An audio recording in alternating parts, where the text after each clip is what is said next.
इस वक्त की बहुत बड़ी खबर आ रही है। केंद्र सरकार ने नागालैंड को डिस्टर्ब और ख़तरनाक एरिया घोषित कर दिया है, यानी कि अशांत और ख़तरनाक एरिया घोषित कर दिया है। ये आप ऑफिशियल नोटिफिकेशन देख सकते हैं आज का 30 जून 2021 का। नागालैंड को अशांत एरिया घोषित कर दिया है 30 जून 2021 से अगले 6 महीने के लिए। तो चलिए अब जानते हैं कि अशांत एरिया घोषित करने पर क्या नए नियम लागू होंगे और किस लिए नागालैंड को अशांत एरिया घोषित कर दिया गया है।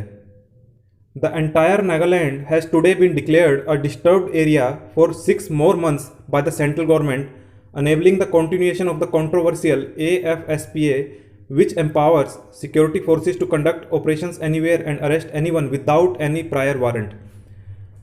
तो देखिए, जैसे ही नागालैंड को एक डिस्टर्ब एरिया या फिर खतरनाक एरिया घोषित कर दिया है, इसी के साथ सरकार ने AFSPA जो ये कानून है सरकार ने लागू कर दिया है वहाँ पर।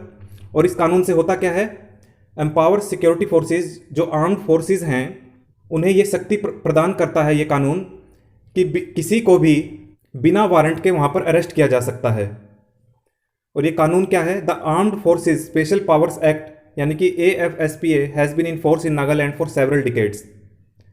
तो ये कानून काफ़ी समय से वहाँ पर लागू है।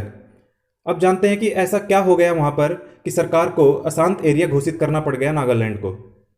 The ministry of home affairs said in a notification that the central government is of the opinion that the area comprising the whole of the Nagaland is in such a disturbed and dangerous condition that the use of armed forces in aid of the civil power is necessary। देखिए, जो गृह मंत्रालय है उनके opinion में उन्हें ऐसा लग रहा है कि इस वक्त नागालैंड में अशांति फैली हुई है और ख़तरनाक माहौल बना हुआ है, इसलिए जो आर्म्ड फोर्सेस है उन्हें ये कानून के तहत शक्तियाँ दी गई है जो मैंने अभी आपको पीछे बताई AFSPA में, कि किसी को भी बिना वारंट के अरेस्ट किया जा सकता है। तो अब जानते हैं कि क्या कारण है इस कानून को लागू करने का। A home ministry official said the decision to continue the declaration of Nagaland as a disturb area has been taken as killings, loot and extortion have been going on in various parts of the state which necessitated the action for the convenience of the security forces operating there. तो गृह मंत्रालय के एक प्रवक्ता ने कहा कि नागालैंड में यह कानून लागू करना बहुत ज़रूरी था क्योंकि वहाँ पर हत्याएं, लूट खसोट ये सब बहुत सारी चीज़ें हो रही हैं और वहाँ पर अशांति का माहौल बना हुआ है, इसलिए इन सब चीज़ों को रोकने के लिए ही ये कानून लागू किया गया है। आपने न्यूज़ में भी सुना होगा इस कानून के बारे में। ये बहुत ही कंट्रोवर्शियल कानून है जिसका ज़्यादातर नॉर्थ ईस्ट स्टेट्स जो हैं हमारे देश के, वो इस कानून का विरोध कर रहे हैं काफ़ी लंबे समय से।